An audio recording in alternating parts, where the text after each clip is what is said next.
จักผู้ใดซื้อบักทุเรียนมาไว้หั่นสมพ่อข่อยหอมปาดให้ข่อยกินแน่นี่โอ้ยบอกทุเรียนบ่มีในเถาโอ้ยโอ้ยย้อนแม่นกินเอาทิ่มไปสิกินอีหยังวะคือจังสีหอมอีหยังวะคือหอมแถววะหอมคือบักทุเรียน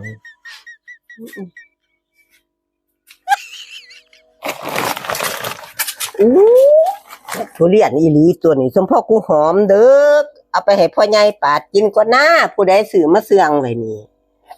เอ้ย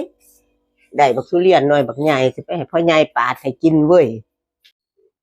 เล็กน้อยมันไปจังได้เบิดมันมาแต่งเก่าแต่งน้ำให้กินมันไปใส่หนอเฒ่าย้ายก็จักไปจังไดบ่เห็นหอดไหม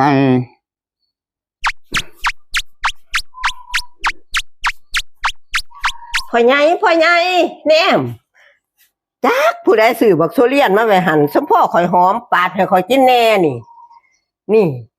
ปาดกิน2 คนเฮาเนาะหน่วยบักใหญ่นึงนี่จักผู้ใดซื้อมาไว้เอามีดมาติล่ะมีดเอาพ่อใหญ่ปาดกิน2 คนเฮา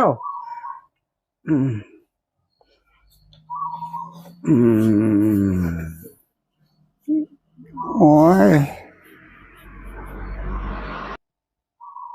สิยากอิหยังก็ปาดทุเรียนซื่อๆถ้ากินเด้อเฒ่า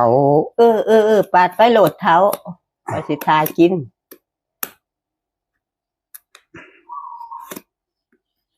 คือหอมดีเทพ่อใหญ่ปาดฝ้าปาดให้กินแน่นะอยากล่ะก็สิปาดอยู่นี่ล่ะหอม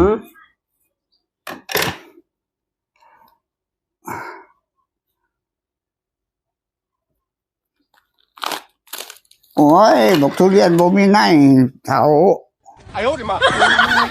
โอ้ยย้อนแม่นกินเอาทิ่มไปอีหยังบ่มีในพ่อเม็ดบ่มีในผู้เม็ดบ่ได้กินดอก